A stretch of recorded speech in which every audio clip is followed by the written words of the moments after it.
আজকের পর্বে স্বাগত জানাচ্ছি আরও একটি নতুন রেসিপি দেখার জন্য। আশা করছি সবাই অনেক ভালো আছেন। আজকে আমি আপনাদের সাথে শেয়ার করতে এসেছি সবচেয়ে সেরা স্বাদের আমের আচারের সবচেয়ে সহজ রেসিপি। রোদে দেওয়ার ঝামেলা ছাড়া খুব কম সময়ে আর স্বল্প উপকরণে খুব সহজেই এটি একদিন বানিয়ে সারা বছর সংরক্ষণ করে খাওয়া যায়। আশা করছি আমার আজকের রেসিপিটি আপনাদের কাছে সহজ ও ভালোও লাগবে। রেসিপিটি ভালো লাগলে অবশ্যই একটা লাইক দিবেন, আর আপনি যদি চ্যানেলে নতুন বন্ধু হয়ে থাকেন তাহলে অবশ্যই সাবস্ক্রাইব করে পাশে থাকা বেল আইকনটিতে ক্লিক করুন, যাতে করে সবার আগে আমার ভিডিওগুলো আপনার কাছে পৌঁছে যায়। তো কথা না বাড়িয়ে চলুন শুরু করা যাক। আচারে ব্যবহারের জন্য প্রথমে একটা মশলা তৈরি করে নিতে হবে।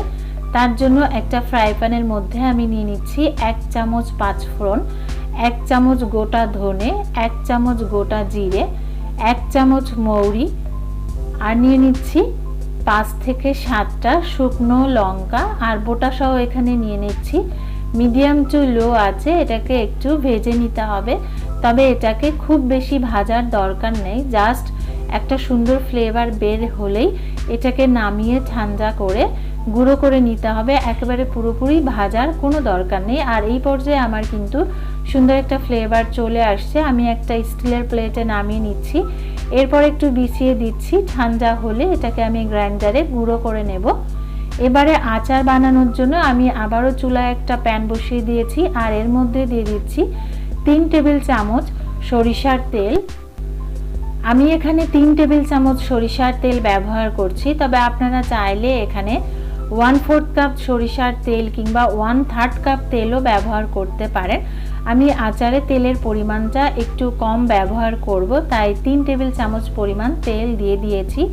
আর এর মধ্যে দিয়ে দিয়েছি 1 চামচ রসুন বাটা।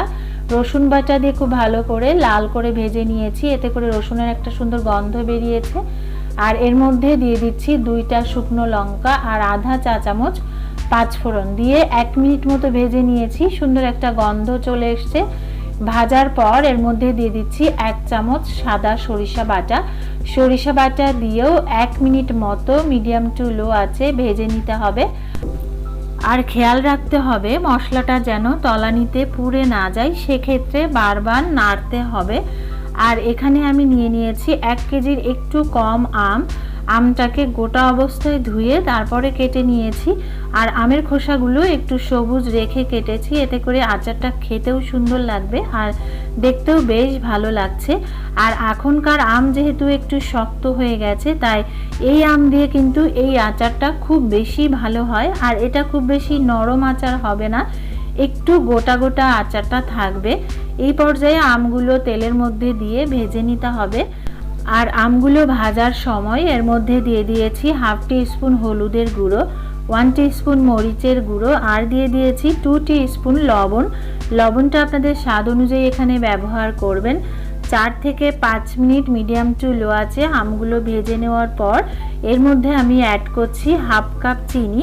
চিনি এখানে আমি ব্যবহার করেছি, তবে চিনির স্বাদটাও আপনারা এখানে বাড়িয়ে কমিয়ে ব্যবহার করতে পারেন, কিংবা চিনির পরিবর্তে আপনারা চাইলে এখানে গুড়ও ব্যবহার করতে পারেন।